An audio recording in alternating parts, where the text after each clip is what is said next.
Em 1960, o exército israelense consegue levar Adolf Eichmann, chefe, um oficial nazista, para julgamento. Eichmann era responsável pelo transporte de judeus nos trens e se esforçava para fazer isso muito bem. Em 1963 ele é levado a julgamento e Hannah Arendt é responsável por acompanhar esse julgamento.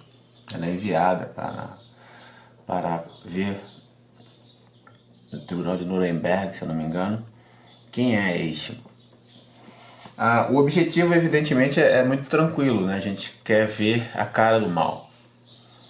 E Hannah Arendt publica em 1963 esse livro, Eichmann em Jerusalém, um relato sobre a banalidade do mal.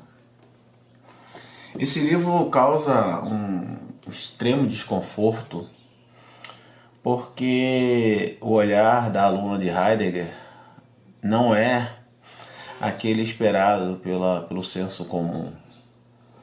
A Hannah Arendt ela localiza o problema do apoio de alguns judeus ao extermínio dos judeus.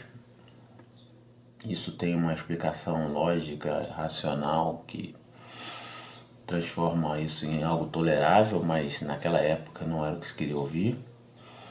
Mas o pior de tudo isso é que Hannah Arendt não consegue identificar no semblante do Eichmann, no Eichmann, a figura do demônio, a figura confortável do inimigo no outro. Pelo contrário, o que Hannah Arendt encontra é um homem comum, um burocrata, cumprindo o seu dever, tentando crescer na carreira. Isso causa um mal-estar enorme e provoca uma reflexão sobre quem pode ser o agente do mal. Alguns anos depois, nessa época mesmo, Stanley Milgram, né, um psicólogo também judeu, que foge para os Estados Unidos. Não sei se ele foge ou se a família foge, ele era uma criança, não sei, acho que já era ele mesmo que fugiu. Ele queria um experimento chamado Experimento Milgram, e que eu não vou explicar, vale a pena você procurar aí na internet, é Experimento Milgram, tá no Netflix também. E que lá ele vai mostrar como pessoas comuns são capazes de barbaridades cumprindo ordens. Então esse é um problema que Hannah Arendt encara no seu livro, e acho que talvez esse seja o seu livro mais famoso, que virou filme, inclusive, também com o nome da filósofa, vale a pena procurar aí. E bem, isso me traz ao livro que eu gostaria de comentar hoje, que é o da argentina Mariana Eva Pérez, que se chama Diário de uma Princesa Montanera, 110% verdade. Diário de uma Princesa Montanera, 110% verdade. Mariana, como já dava a perceber, ela é filha de pais rebelados na Argentina de 1966, 1976, 1983. E seus pais foram desaparecidos pela ditadura militar. Então, Mariana consegue fazer, claro, consideradas as proporções, por favor, sejam generosos, um livro incômodo para um senso comum, né? O ideal ali era encontrar o filho vítima do Estado, o filho que está tentando superar uma vida sem seus pais, mas que é isso, que está tentando ir em frente. E o que Mariana, que tem um blog com o mesmo nome, o livro é muito difícil de encontrar, acho que ele é de 2012 e não atinge... Não, a Mariana não é uma popstar argentina, mas é interessante que ela vai escrever um livro, um texto com recortes do seu diário do blog, e que ela desmonta também esse senso comum, né?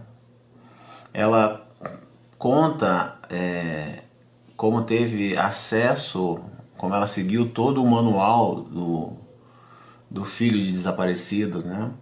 Entrou para o grupo do Hijos, que é um grupo de filhos de desaparecidos na Argentina, e você considerar que a Argentina teve 30 mil, 50 mil entre mortos e desaparecidos, são muitos filhos, né? E Mariana vai... Só que Mariana, ela escreve de um lugar de desconforto, mas é um desconforto dentro do desconforto, é o desconforto de fazer parte de um roteiro que é meio cansativo, né? Porque é um roteiro que vive de clamar por justiça, e não é uma justiça possível, né? Não é uma reparação possível, não existe reparação possível. Então parece, né, que Mariana se transforma numa espécie de metralhadora contra os seus, né? Contra a repetição dessa história, contra alguns exercícios de memória que não fazem muito sentido. Por exemplo, existe a possibilidade do seu pai ter estudado numa escola quando ele tinha 4 anos, 5 anos, e essa escola resolve fazer uma homenagem ao seu pai. Que relevância isso tem, né? Então, não que não tenha ou que tenha, a grande questão é essa dimensão, né? Porque há um aproveitamento também dessa história. Alguém que quer se dar bem, né, com essa história. No sentido de que você meio que surge como bonzinho, né? E o próprio Estado, né, que foi o Estado desaparecedor, é o Estado reparador do que não é reparável. Então Mariana vai acusar isso, né? Ela fala, traduzindo mal e porcamente, ela diz que você defende a liberdade, defende os direitos humanos e acumula milhas de viagem. E é isso mesmo, ela vai rodar a Europa, ela é convidada para uma bolsa de doutorado para falar sobre esse mesmo assunto. Ela vai lutar pela liberdade, pela igualdade, pelos direitos humanos em Ruanda, levando seu depoimento. E mistura tudo isso a uma tristeza, né?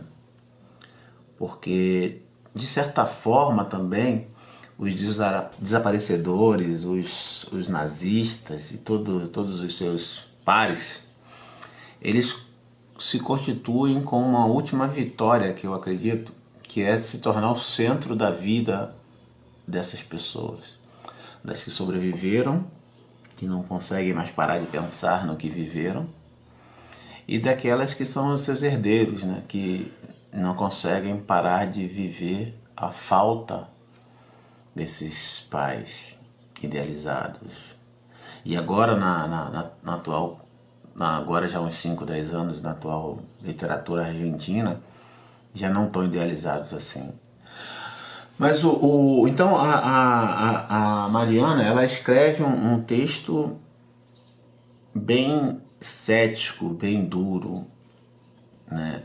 Com uma autoironia que tem o poder de libertar para ser irônico com tudo, para desmontar tudo, para apontar dedos.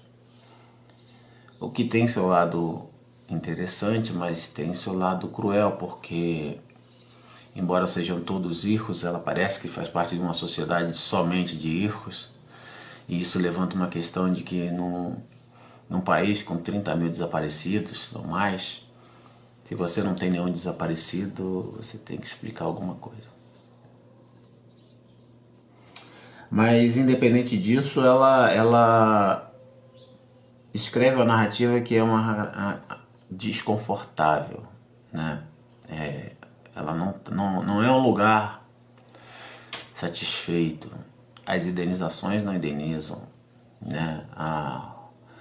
O acesso aos presidentes e aos presidenciáveis não indeniza, não resolve um problema. E, e esse humor que ela tenta apresentar no seu texto é um humor do riso dolorido, né? Não sei se... de um riso que não salva, que não alivia. Que depois a sensação que dá é que esses hijos, ou pelo menos a hija, Mariana, não consegue fazer a passagem e se transforma numa espécie de sonâmbula, né? Anestesiada num entrelugar, numa terra de ninguém, tentando passar de fase, mudar de assunto. O livro vai nos fazer visitar novamente, eu já tinha visitado com o livro do Leopoldo Brizuela, na mesma noite. Já tinha visitado os corredores da ESMA, né, a escola de armas, da Armada, que serviu como prisão clandestina, né? E que tinha entre suas coisas o fato de ser uma escola de militares, então alguns militares mais dedicados ganhavam o prêmio de ver uma sessão de tortura, de como combater o inimigo. E o livro da Mariana também faz com que a gente tenha acesso mais uma vez à cara dos torturadores, à cara dos militares que mataram para salvar a Argentina do demônio vermelho do comunismo, a cara dos militares que defloraram mulheres, homens, torturaram para salvar a Argentina do mal. E aí quando você vê esses vídeos, quando você lê o texto, quando você olha para as caras, quando você imagina as caras, todos eles são eixo, todos eles são burocratas cumprindo a grande função de parecer competente para seus chefes. É isso, a gente se vê. Tchau. Já ia esquecendo já, os meus alunos do Colégio Estadual Molulo da Veiga pediram para mandar um oi. Então aqui vai. Oi galera, um abraço, obrigado aí por vocês pedirem o texto. Acho que é meio denso para vocês. Esqueçam o texto, divirtam-se. Dá para chegar. Tamo junto, um abraço. Tchau.